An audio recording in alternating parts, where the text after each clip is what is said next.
Shalom, salam damai sejahtera buat kita semua pada pagi hari ini. Kita bertemu kembali sahabat Yesus cinta Alkitab. Untuk hari Senin kita masuk dalam perjanjian lama kembali. Mari kita buka di dalam doa. Oh Bapa Surgawi, terima kasih. Terima kasih Tuhan untuk setiap hari yang baru. Apapun keadaan kami Tuhan, kami mau mengucap syukur.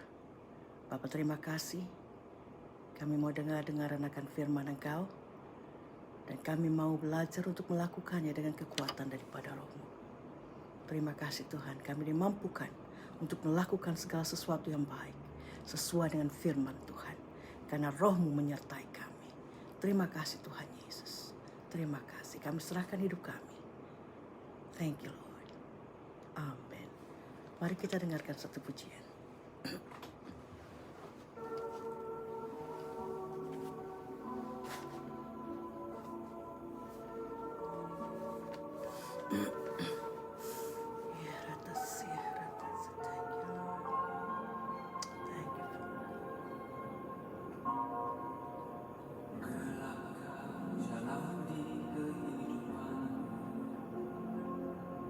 Kau letih, kau kena kecewa,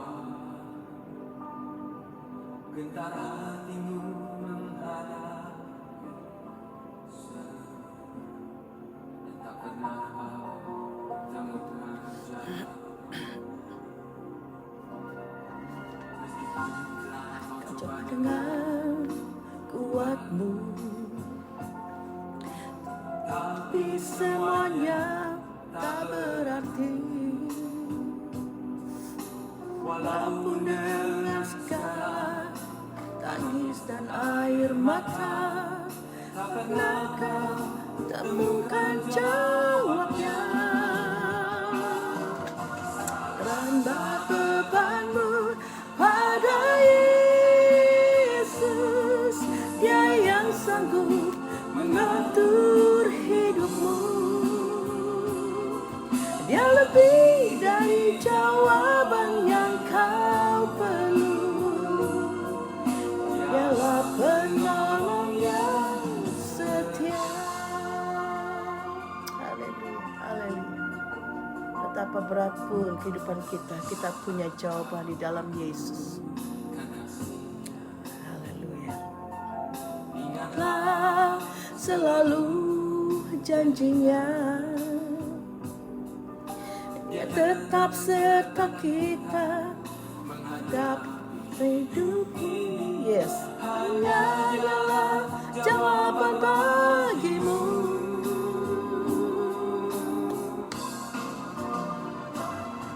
Serahkanlah bebanmu pada Yesus, Dia yang sanggup mengatur hidupmu. Dia lebih dari jawaban yang kau perlu. Dialah penolong yang setia.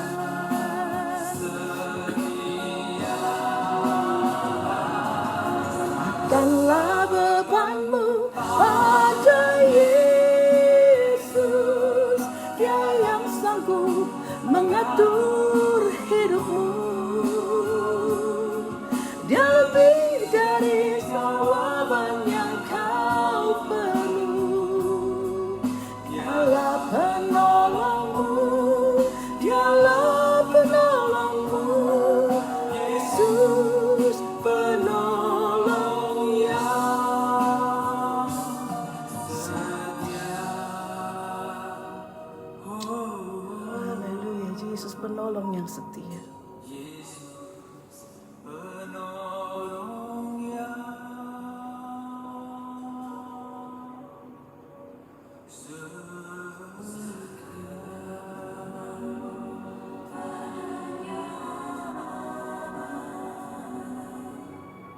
Oh, puji Tuhan.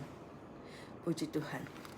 Meskipun kasetnya sudah sedikit tua, tapi puji Tuhan lagunya masih terus menguatkan kita.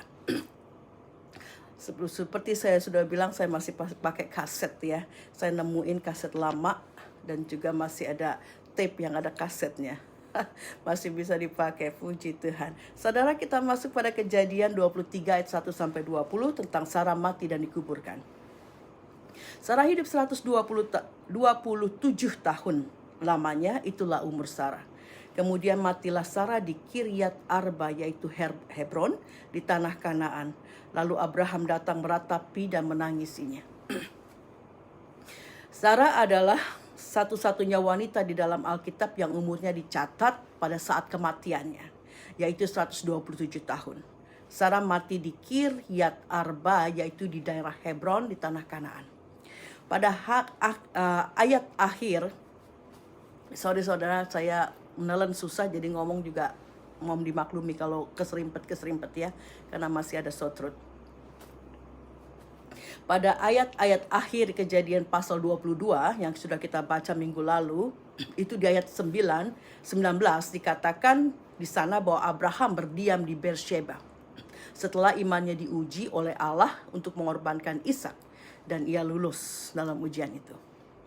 Saudara, saya lihat map ya, ternyata jarak antara Beersheba, tempat di mana Abraham pulang setelah dia lulus ujian tentang Ishak, itu ke arah Hebron, ke tempat Hebron di mana Sarah ini meninggal, itu sekitar 42 kilometeran. Jadi tidak terlalu jauh. Tidak dikatakan kenapa Sarah mati di sana, karena terakhir kali Abraham itu menetap di Beersheba.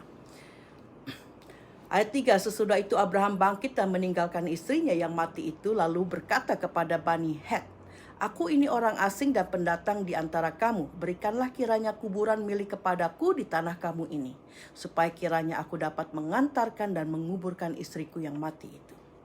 Bani Het menjawab Abraham, "Dengarkanlah kepada kami, Tuanku. Tuanku ini seorang raja agung di tengah-tengah kami. Jadi kuburkanlah istrimu yang mati itu dalam kuburan kami yang terpilih.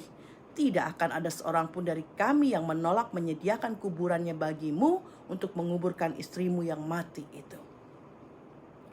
Seperti kita tahu, saudara, Abraham datang ke daerah Kanaan, keluar dari tempatnya di Mamre setelah dia melihat penghancuran kota Sodom dan Gomora. Dan Raja Gerar waktu itu, Abimelek, memperkenankan dia untuk tinggal di daerahnya di mana saja dia suka. Kemudian dia tinggal di Beersheba. Nah, mungkin setelah pengujian iman Abraham itu, ya setelah dia turun dari gunung, dari daerah Moria, dia kembali ke Beersheba tapi terus pindah dan tinggal di Hebron karena tidak ada diceritakan lagi. Tahu-taunya dari Beersheba dia tinggal terakhir kali, dan sekarang kok Sarahnya mati di Hebron gitu ya. Hebron ini terletak di antara Beersheba dan Yerusalem. Saya sudah katakan minggu lalu dalam pembahasan Kejadian pasal 22 bahwa jarak dari Beersheba ke Yerusalem sekitar 107 km. Dan Hebron ini ada di antara Beersheba dan tempat Abraham hendak mengorbankan anaknya Ishak di Moria di Yerusalem.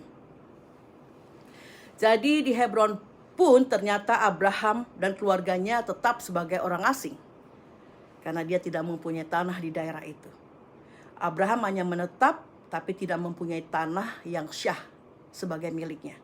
Karena itu dia minta kepada Bani Het, kalau dalam bahasa Inggris dibilang Hittites, Hittites gitu tulisannya, untuk memberikan bagian tanahnya itu kepada dia untuk menguburkan Sarah. Dia minta tanah kepada mereka karena dia tinggal sebagai orang asing. Saudara, saya juga pernah menyinggung adat istiadat orang Yahudi untuk pemakaman, yaitu mereka akan menguburkan mayatnya dulu, tapi nanti, jadi ada 2 kali pemakaman ya, dikuburkan dulu, tapi nanti tulang-tulangnya akan diambil, dikumpulkan dan disimpan dalam suatu tempat pemakaman kedua, di dalam goa misalnya gitu ya, yang menjadi milik keluarga mereka. Dan orang-orang Het ini dengan senang hati mempersilahkan Abraham untuk menguburkan Sarah dalam tempat pemakaman orang Het yang terpilih atau terbagus sekalipun. Ditegaskan juga bahwa tidak ada seorang pun dari orang Het ini yang keberatan kalau Abraham menguburkan Sarah dimanapun mereka akan bersedia. Orang-orang Het menganggap Abraham sebagai mighty prince. Dalam bahasa Inggris, pangeran yang perkasa. Tapi dalam Bible bahasa Indonesia dikatakan Raja Agung. Tapi sebenarnya saya lebih suka dengan mighty prince ya. Terjemahan dalam bahasa Inggris, pangeran yang perkasa. Karena Abraham bukan seorang raja dan tidak pernah menjadi raja. Tapi dia adalah seorang pangeran yang perkasa. Seorang nabi yang diurapi Allah. Pangeran di sini bukan berkenaan dengan suatu kerajaan, tapi untuk panggilan kehormatan akan kegagah perkasaan dia dan keberanian Abraham. Ketika ia mengalahkan 5 raja-raja yang dipimpin oleh Raja Kedorlaomer untuk menyelamatkan Lot, keponakannya, sudah kita baca pada Kejadian pasal 17 ya, 17-an.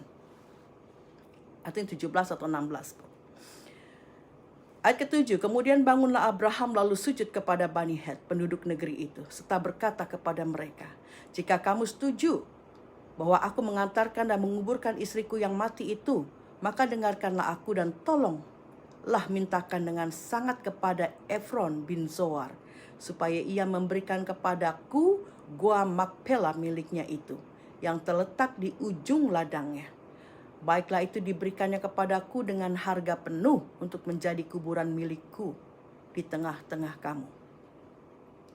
Abraham menunjukkan hormatnya pada Bani Het dengan sujud kepada mereka. Abraham adalah seorang yang dihormati dan kaya. Dia punya banyak budak-budak dan tentara yang terlatih dan juga banyak hartanya. Tapi dia menunjukkan kerendahan hatinya dan hormatnya kepada suku di mana tanahnya dia tinggali. Ia menyadari bahwa bagaimanapun ia adalah orang asing di negeri itu. Dan Abraham harus menunjukkan kehormatannya kepada mereka. Abraham meminta bantuan orang Het untuk bicara dengan Efron bin Zohar. Orang ini yang memiliki Goa Makpela yang Abraham inginkan untuk tempat penguburan tulang istri-istrinya Sarah nanti. Abraham meminta bantuan Bani Het untuk bicara kepada Efron bin Zohar karena Efron ini adalah anggota atau masyarakat yang tinggal dalam kekuasaan orang Het. Dan dikatakan Abraham akan membayar dengan full berapapun harga yang diminta. Ini menunjukkan bahwa Abraham kaya meskipun dia cuma seorang asing di situ. Tapi karena dia orang asing, mungkin dia tidak diperbolehkan untuk membeli lahan tanah. Atau mungkin juga karena dia berpindah-pindah, Abraham tidak berminat untuk membeli tanah. Mungkin kemungkinan, tapi kemungkinannya mungkin tidak diperbolehkan. Ya, seperti kalau orang asing atau orang Western gitu. Ataupun orang asing, bukan warga negara Indonesia, datang ke Bali, mau beli tanah di Bali atau properti di Bali, mereka tidak diperbolehkan. Mereka hanya bisa sebagai rental gitu. Mungkin sama dengan situasinya ya. Kalau bukan orang asli, pendatang tidak diperbolehkan memiliki tanah. Makanya meskipun kaya, Abraham tidak mempunyai tanah di daerah orang Het itu. Yang 10, ayat 10, pada waktu itu Efron hadir di tengah-tengah Bani Het. Maka jawab Efron, orang Het itu, kepada Abraham dengan didengar oleh Bani Het dan oleh semua orang yang datang di pintu gerbang kota. Tidak tuanku, dengarkanlah aku. Ladang itu kuberikan kepadamu dan gua yang di sana pun kuberikan kepadamu. Di depan mata orang-orang sebangsaku kuberikan itu kepadamu. Kuburkanlah istrimu yang mati itu. Lalu sujudlah Abraham di depan penduduk negeri itu, serta berkata kepada Efron dengan didengar oleh mereka, sesungguhnya jika engkau suka dengarkanlah aku membayar harga ladang itu. Terimalah itu daripadaku, supaya aku dapat menguburkan istriku yang mati itu di sana. Jawab Efron kepada Abraham, tuanku, dengarkanlah aku. Sebidang tanah dengan harga 400 shikal perak, apa artinya itu bagi kita? Kuburkanlah saja istrimu yang mati itu. Lalu Abraham menerima usul Efron. Maka ditimbangnyalah perak untuk Efron sebanyak yang dimintanya dan dengan didengar oleh Bani Het itu. 400 shikal perak seperti yang berlaku di antara para saudagar. Saudara, bukan suatu kebetulan waktu Abraham mengatakan bahwa ia menginginkan Goa Makpela dan meminta Bani Het untuk bicara kepada Efron bin Zohar. Ternyata Efron bin Zohar, sang pemilik tanah dan goa itu, ada di tengah-tengah Bani Het atau orang-orang Het itu. Dan dia mendengar apa yang dikatakan Abraham. Kemudian Efron menyuruh Abraham untuk mengambil saja ladang sekitar goa dan goa itu juga. Ia rela memberikannya kepada Abraham dengan cuma-cuma. Lalu Abraham dia sujud lagi kepada orang-orang Het itu. Dia tunjukkan lagi kerendahan hatinya dan ucapan syukurnya kepada mereka yang sudah berbaik hati kepada dia. Tetapi Abraham bukan orang yang aji mumpung, ya ditawarin gratis dia langsung grab itu, dia langsung ambil. Dia bukan Abraham seperti itu. Dia orang yang punya integritas, jujur. Dia orang yang benar dan terhormat. Jadi dia bersikeras akan membayar tanah dan goa itu dari Efron. Kemudian Efron mengatakan bahwa tanah dan goa itu seharga 400 shikal perak. Tapi apalah arti buat persahabatan kita. Jadi kuburin aja lah istrimu di sana. Nah, itu dia terus berkata begitu. Dan Abraham sebagai orang yang punya integritas yang tinggi, orang yang jujur, setelah dia mendengar ada suatu harga yang disebutkan, meskipun harga itu bukan untuk kau bayar ini, tidak. Tapi dia bilang cuman harga segitu, it's okay gitu kan. Tapi dia sudah tahu ada harga dari tanah itu, jadi dia memberikan, menimbang, dia bilang mungkin dalam timbangan, kita tidak tahu pasti ya, menimbang perak itu dan memberikannya kepada Efron. Demikianlah ladang Efron ayat 17 yang letaknya di Makpela di sebelah timur Mamre ladang dan gua yang di sana serta segala pohon di ladang itu, bahkan di seluruh tanah itu sampai ke tepi-tepinya, diserahkan kepada Abraham menjadi tanah belian di mata Bani Het, di depan semua orang yang datang di pintu gerbang kota. Sesudah itu Abraham menguburkan Sarah istrinya di dalam gua ladang Makpela itu di sebelah timur Mamre, yaitu Hebron di tanah Kanaan. Demikianlah dari pihak Bani Het ladang dengan gua yang ada di sana diserahkan kepada Abraham menjadi kuburan miliknya. Jadi sepertinya Abraham meninggalkan Mamre setelah peleburan kota Sodom dan Gomora. Dia tinggal di Mamre ya. Ketika Sodom dan Gomora dibakar dan dia belum mempunyai Ishak, lalu dia pergi. Dan sekarang dia sudah ada di sekitar Mamre lagi. Dan dan goa ini ternyata ada di daerah Mamre yang dia dibilang. Dan ternyata memang tidak terlalu jauh dari Hebron. Sekitar 4 kilometeran saja dari Hebron. Dan mungkin juga Abraham pernah tinggal di daerah Mamre. Maka itu dia tahu ada goa di situ. Dan dia juga ingin supaya tempat itu menjadi miliknya. Jadi dengan 400 sikal perak, tidak jelas berapa dolar saat itu ya, karena ditimbang, dibilang ditimbang berarti ya bukan dengan gimana, mungkin nih kalau misalnya sikal, kita tidak bicara berapa sih sekarangnya. Saya sudah Google sih, ada dibilang sekitar 126 ribuan dolar US begitu, tapi pokoknya 400 sikal perak itu yang diberikan kepada Efron untuk membayar tanahnya. Jadi Abraham mendapatkan Gua Makpela dan juga ladang. Ada tanah di sekitarnya, sampai sepohon pun disebut. Dan segala pohon di ladang itu dikatakan sampai ke tepi-tepinya menjadi miliknya.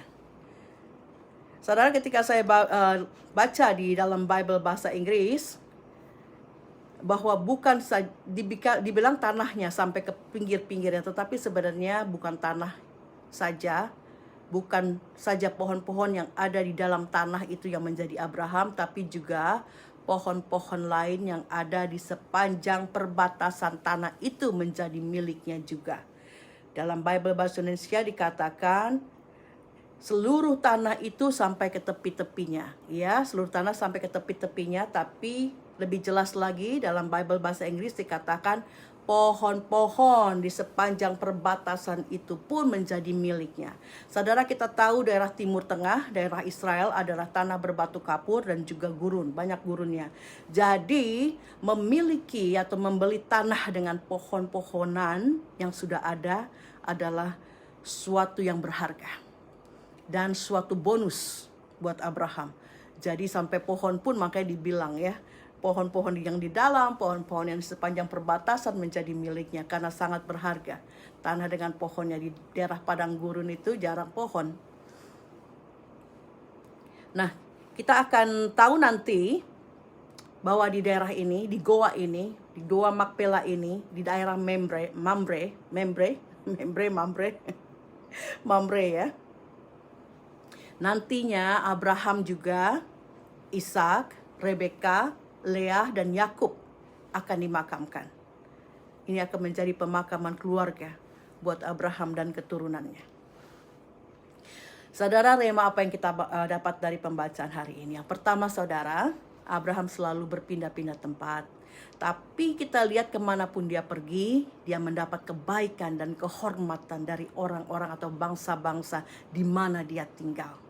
Hal ini sesuatu yang tidak biasa. Sesuatu yang bukan suatu kebetulan. Karena pada zaman itu, suku-suku hidup dengan suku-suku mereka masing-masing. Atau bani dibilangnya ya. Suku, bani. Dan mereka sangat protektif, sangat melindungi daerah mereka. Mereka tidak suka orang asing masuk daerah mereka, apalagi tinggal di situ. Kita ingat ketika Abraham harus bersekongkol dengan Sarah ketika dia disuruh keluar dari Haran. Waktu dia masih tinggal dengan bapaknya Terah. Dia harus keluar, dia takut dibunuh.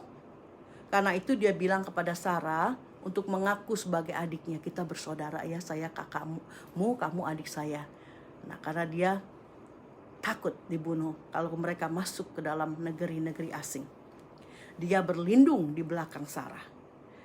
Apalagi Sarah waktu itu meskipun umurnya sudah 75 tahun ketika mereka masuk ke Mesir dan 90 tahun ketika mereka masuk ke Gerar, raja-raja tetap masih tertarik kepada Sarah. Tapi kita lihat juga Lot yang diselamatkan Tuhan. Dia memilih lari dari perapian itu ke kota Zoar. Tapi akhirnya dia takut pada penduduk kota Zoar karena dia orang asing di situ. Jadi pada zaman itu tinggal di suatu negeri asing itu sangat berbahaya. Tapi kita lihat perjalanan Abraham sejak meninggalkan Haran dan rumah bapaknya, dia pergi ke sana kemari, keluar masuk negeri orang, tapi dia selalu mendapatkan kasih karunia orang-orang dan suku-suku di mana dia tinggal sebagai orang asing. Ini saudara, karena kasih karunia Allah yang Allah berikan kepada dia, karena perlindungan Allah. Ada proteksi Allah, ada urapan Allah di dalam dia. Kasih karunia Allah menyertai dia kemanapun dia pergi. Luar biasa. Apakah kita mau mendapat kasih karunia yang seperti ini saudara? Saya mau, sangat mau ya. Karena itu mari kita belajar dari Abraham. Dia setia, dia taat akan setiap perintah Allah. Dia membuat kesalahan, yes, dan kadang membuat keputusan yang salah, ya. Tapi itu bagian dari ketidaksempurnaan dia sebagai manusia. Tapi dia lolos ujian yang sangat besar.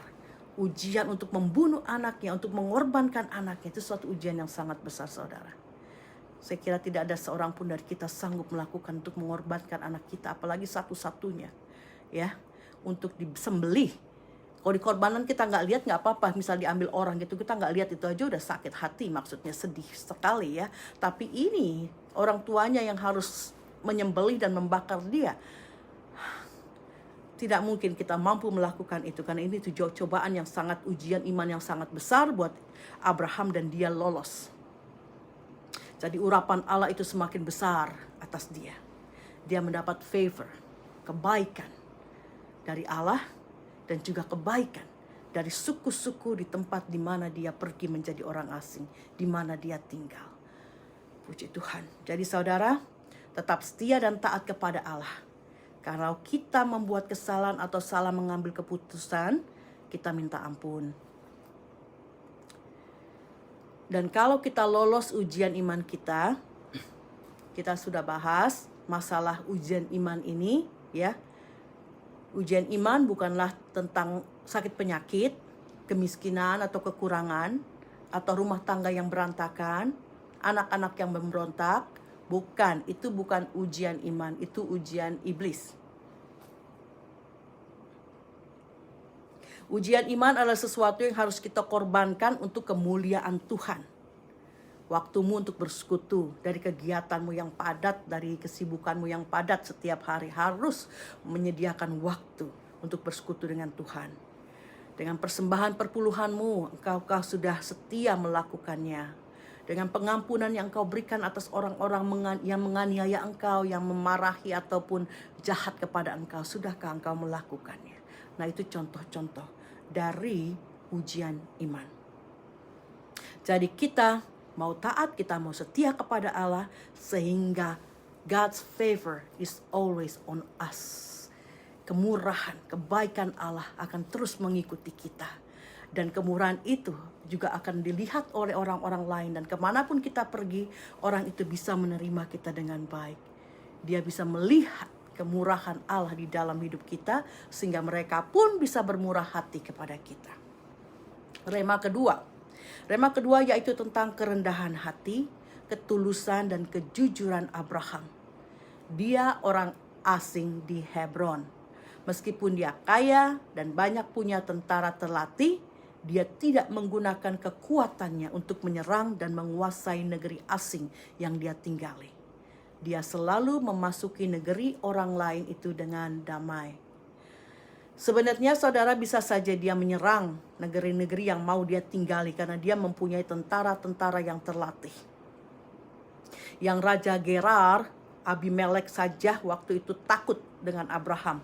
Karena itu dia mengadakan perjanjian damai dengan Abraham. Dia tidak mau Abraham untuk memusuhi dan menyerang dia. Karena itu mereka adakan perjanjian perdamaian di Beersheba. Tapi Abraham ini, dia adalah orang yang tahu diri, ya. Dia memasuki negeri orang tidak dengan kekerasan, tapi dengan damai. Dia tunjukkan hormatnya akan orang-orang di negeri yang dia tinggali itu. Nah, mari kita juga mau mempunyai kerendahan hati seperti Abraham dan menunjukkan hormat kepada orang-orang di mana kita menjadi orang asing. Kita harus jadi garam seperti Abraham, mengasihi orang-orang di sekeliling kita.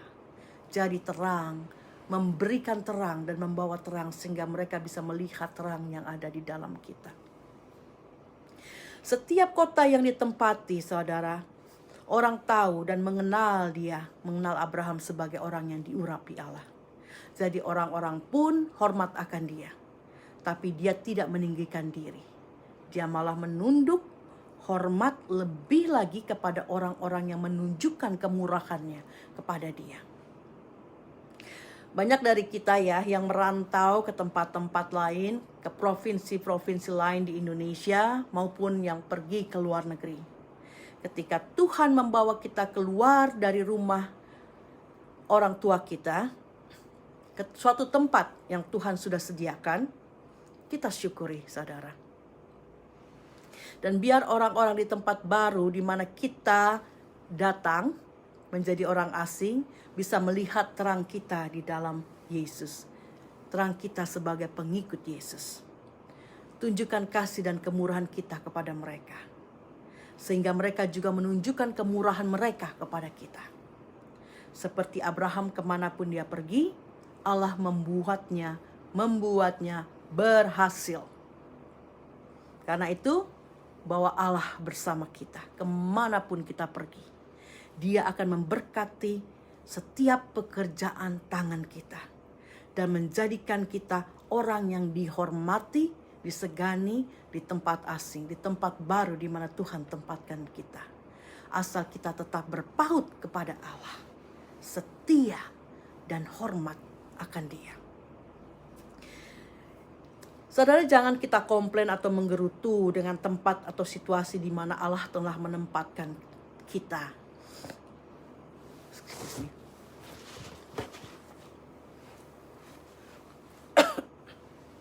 Karena saya banyak dengar teman-teman Indo yang mungkin biasa dengan kehidupan di Indonesia, dengan pembantu ya, dengan supir dan jadi nyonya. Tapi pas tinggal di Australia, dia harus kerjain semua sendiri.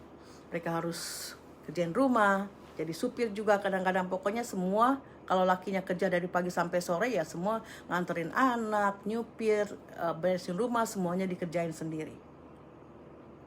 Nah, mereka karena biasa jadi nyonya di Indonesia, datang ke sini harus seperti itu. Banyak mereka yang kesel, yang ngomel, dan juga menyerah. Padahal di sini itu nggak macet ya kayak di Indo, nggak kotor. Kalau Indo kan sampah di mana-mana ya kita temuin. Terus lagi kalau hujan kayak begini nih, sini juga lagi musim hujan ya, sama kayak di Indonesia. Di Indonesia kalau musim hujan banjir, di sini kan nggak. Sebentar aja mereka, tapi cepet pergi lagi airnya. Tapi sudah begini aja masih banyak juga orang-orang yang komplain. Saudara, jutaan orang mau masuk Australia. Tapi sekarang ini sudah sangat-sangat susah. Dulu berapa 20 tahun lalu ketika saya masuk ke sini, itu untuk dapat visa bisnis itu harus ya sekitar 250 sampai 500 ribu dolar lah untuk dapat visa bisnis. Jadi bisa berbisnis tapi harus bayar bond ya, memberikan kepada pemerintah atau dilihat bahwa kita punya uang sekitar 250 sampai 500 ribu dolar. Nah, sekarang sudah beda saudara, setelah 20 tahun itu menjadi 2,5 sampai 5 juta dolar supaya dapat visa bisnis. Jadi memang sudah sangat sulit sekali. Dan banyak juga mereka yang sudah masuk Australia jadi PR. Tapi karena ada sedikit masalah dengan suami misalnya, atau juga karena memang niatnya yang tidak baik, datang ke sini cuma dapat PR ya. Terus mereka keluar, tinggalkan keluarganya atau tinggalkan suami dan cari laki-laki yang lain. Mereka kurang menghargai dan menghormati apa yang sudah mereka dapat. Atau juga mereka menjadi greedy dan serakah. Waktu masih masuk pernikahan dengan laki-laki yang biasa-biasa saja karena mau jadi permanent residence, it's okay for them. Tapi pas sudah masuk dan ke Australia dan melihat banyak yang lain yang lebih baik, ditinggalinlah yang lama itu. Dan mereka cari yang baru, yang lebih berduit, yang kaya atau lebih ganteng. Saya bukan bicara tentang orang Indonesia aja nih, tapi wanita Asia secara keseluruhannya, yang membuat banyak orang-orang di sini jadi berpikir bahwa kita wanita Asia yang masuk di Australia ini cuma sebagai gold digger atau mau cari harta doang begitu. Karena nilai setitik orang-orang yang tidak mempunyai motivasi yang tidak benar ini, rusaklah susu sebelanga. Jadi orang berpikiran orang Asia atau perempuan Asia itu sama aja. Padahal saudara, saya lihat banyak teman-teman yang pekerja keras ya. Mereka bekerja keras, tidak menggantungkan hidup mereka kepada laki-laki atau suami mereka. Jadi saudara, dimanapun Tuhan tempatkan kita, ke suatu tempat yang baru atau yang asing bagi kita, kita bawa Yesus bersama kita. Kita jadikan diri kita terang. Kita merendahkan hati, menghormati mereka di mana Tuhan tempatkan kita, supaya mereka juga ada taruh hormat kepada kita dan mereka melihat Allah yang kita sembah. Saya bacakan Yeremia 29 ayat ke-7. Usahakanlah atau carilah damai dan kesejahteraan kota di mana aku telah membawamu ke situ, ke tempat pengasingan. Berdoalah kepada Tuhan, sebab kesejahteraan kota itu akan menjadi kesejahteraanmu juga. Dan rema ketiga saudara, kita belajar tentang Abraham yang tidak suka memakai aji mumpung. Kalau Efron, yang tadi ya, yang Efron yang mau kasih gua dan tanah itu, dia bicara kepada kita, gak usah bayar, lo ambil aja dah tanah dan gua itu, ya. I give it free for you. Oh, kita pasti bilang ya, are you sure? Oh, thank you, thank you. Mungkin kita akan seperti itu. Tapi Abraham tidak demikian. Dia tidak mau berhutang. Supaya jangan nanti mereka menuntut sesuatu yang lain yang mungkin lebih besar untuk Abraham membalas budi kepada mereka.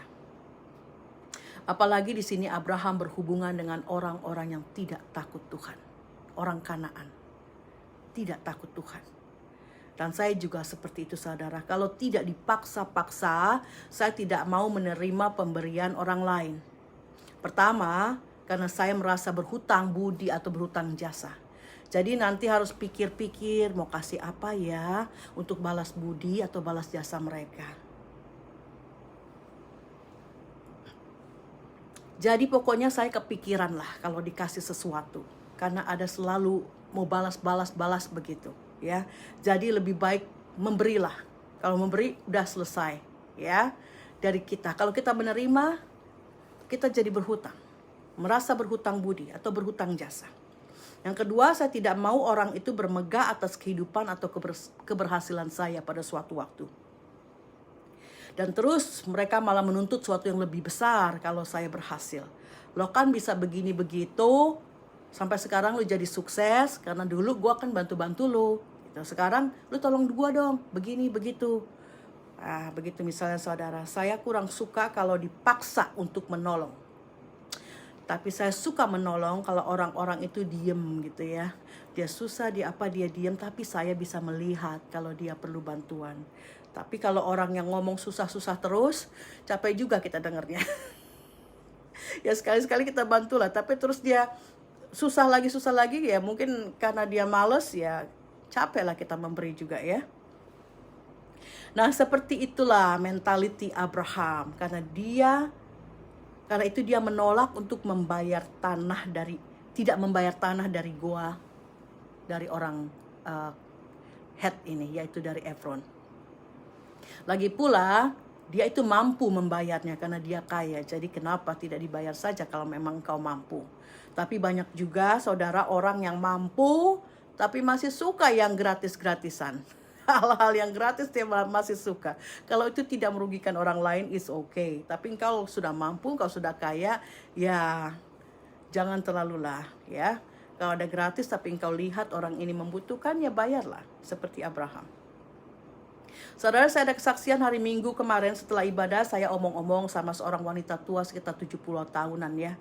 Tapi dia kelihatan sangat renta. Dia bilang dia pertama kali datang ke gereja itu. Terus dia cerita masalah dia yang bagi saya sih cukup berat ya menurut saya. Dan banyak kesedihan dan penganiayaan yang dia alami. Terus saya doakan dia. Terus juga saya tanya, pulang nanti gimana? Dia naik taksi lagi katanya. Dia bilang seharusnya dari tempatnya ke gereja itu taksi cuma $25. Tapi tadi dia dicas katanya $35. Wah. Ya udah nggak bener itu kan, karena orang tua dia nggak tahu, emang kamu nggak lihat itunya apa sih namanya ya yang buat harga itu, dia nggak ngerti lah, mungkin udah otaknya udah penuh dengan permasalahan dia, jadi nggak terlalu aware akan hal itu. Terus saya tawarin dia untuk saya antar pulang. Orang tua ini sudah susah, banyak masalah juga di dalam kehidupannya. Dia bilang lakinya galak dan suka aniaya dia, dan sekarang dia tinggalin ya, lakinya pergi. Dan dia ditinggalin di rumah kontrakan yang harus bayar $800 something ya, lebih dari $800 per 2 minggu atau seminggunya sekitar $400 sekian. Sangat berat, itu berat ya. Dengan seorang diri tidak bekerja, sudah tua, dan juga anak-anaknya tidak ada yang mau urus dia. Terus ketika saya antar dia pulang, sepanjang jalan juga dia selalu bilang, saya bayar ya, saya bayarnya, kamu kan sudah antar saya ganti taksinya, saya kasih duit kamu ya. Saya bilang nggak usah. Tentu saja saya tidak mau saudara. Bahkan dia tanya teman saya, karena saya anterin 3 orang juga waktu itu ya. Jadi dia tanya teman saya, alamatnya kasih dong, nanti saya kirimin duitnya. Aduh, saudara, kita lihat. Saya tidak terima of course ya. Kita lihat di sini. Saya tersentuh dengan orang-orang yang seperti ini, yang sudah punya banyak masalah, Hidupnya pun mungkin pas-pasan masih ngontrak, bayar kontrakannya mahal, lakinya terus pergi lagi, anak-anaknya nggak peduli, terusnya dia juga kehidupan ya udah tua gitu ya. Tapi dia tidak mengeluh, malah tetap menunjukkan generosity, kemurahan hatinya. Dia tetap mau bayar. Saya bilang tidak. Dia juga ceritakan ada orang yang begitu baik sama dia, dan dia selalu pikir-pikir gimana untuk balas budinya, gimana untuk balas budinya. Saya bilang kalau orang sudah baik dan mereka rela, gak usah dipikirin. Tapi orang ini masih mikirin. Terusnya dia cerita juga, dia kasih sesuatu kepada orang ini, dan orang ini jadi gak bicara sama dia. Saya bilang itu makanya kalau sudah orang berbaik, terima kebaikan itu dan syukuri. Jangan juga ditolak. Ya, maksud ditolak maksudnya diinget-inget, terusnya mau dibales-bales, tapi orangnya nggak mau terima, jadi malah nggak ngomong gitu. Saya bilang ada orang yang di sini yang offended atau merasa tersinggung ya, kalau dia melakukan kebaikan, terusnya orang itu mau gencar gitu ya, untuk mau balas budi. Ya, jadi saya berikan juga ya pemahaman kepada dia, jangan seperti itu. Kita tutup dengan Filipi 4 ayat 5. Hendaklah kebaikan hatimu diketahui semua orang. Tuhan sudah dekat. Amin. Mari kita berdoa, saudara. Bapa, terima kasih untuk firman-Mu. Kami diajarkan Tuhan, dan kami mau untuk setia, untuk taat, untuk takut akan Tuhan, seperti Abraham.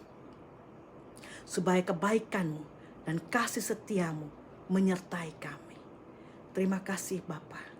Ketika kami melakukan kehendak Tuhan, orang lain pun akan melihat kemuliaan Allah di dalam hidup kami. Terima kasih Bapa, kemanapun Engkau tempatkan kami. Di negeri asing, di tempat asing. Biar Tuhan kami boleh menjadi garam dan terang di sana. Kami mensyukuri dimanapun tempat yang sudah Engkau berikan. Dan kami mengusahakan sesuatu yang baik dari tanah, dari tempat yang baru itu, dari negeri asing itu yang sedang Kau berikan kepada kami. Terima kasih Tuhan untuk tempat yang baru, dan kami percaya kemanapun kami pergi urapan-Mu menyertai kami ketika kami bawa Yesus di dalam hidup kami. Tuhan terima kasih. Kami mau mensyukuri setiap berkat-Mu Tuhan. Kami mau mensyukuri Bapa. Terima kasih Yesus. Ajar kami Tuhan untuk tidak mengambil kesempatan dengan tergesa-gesa. Biar kami ada hikmat untuk melakukan yang baik dan benar. Ketika ada suatu offeran Tuhan yang kelihatannya menggiurkan Tuhan, tapi kami mau pegang integritas kami. Kami tidak akan Tuhan menjadi orang yang serakah. Terima kasih Tuhan Yesus. Berikan hikmat kepada kami. Biar kami membawa kesejahteraan di kota, di tempat, di negeri di mana Engkau sudah membawa kami dan menempatkan kami. Bukan menjadi greedy, bukan menjadi melakukan hal yang buruk, yang sia-sia di tempat yang baru.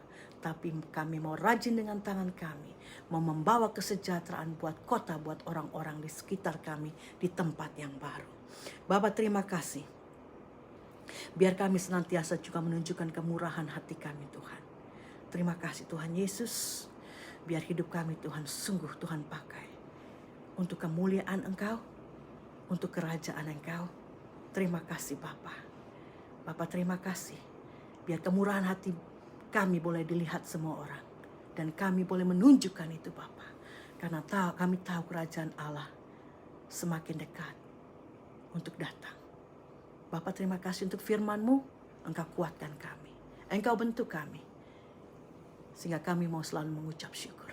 Dimanapun kami berada. Di dalam nama Tuhan Yesus. Aku berkati mereka dimanapun mereka berada Tuhan. Biar tangan mereka merajin mengerjakan tanah di mana Tuhan sudah menempatkan mereka. Dan hikmat berkat kelimpahan akan turun atas kami. Di dalam nama Tuhan Yesus kami terima berkat itu. Haleluya. Amin. Tuhan Yesus memberkati. Puji Tuhan.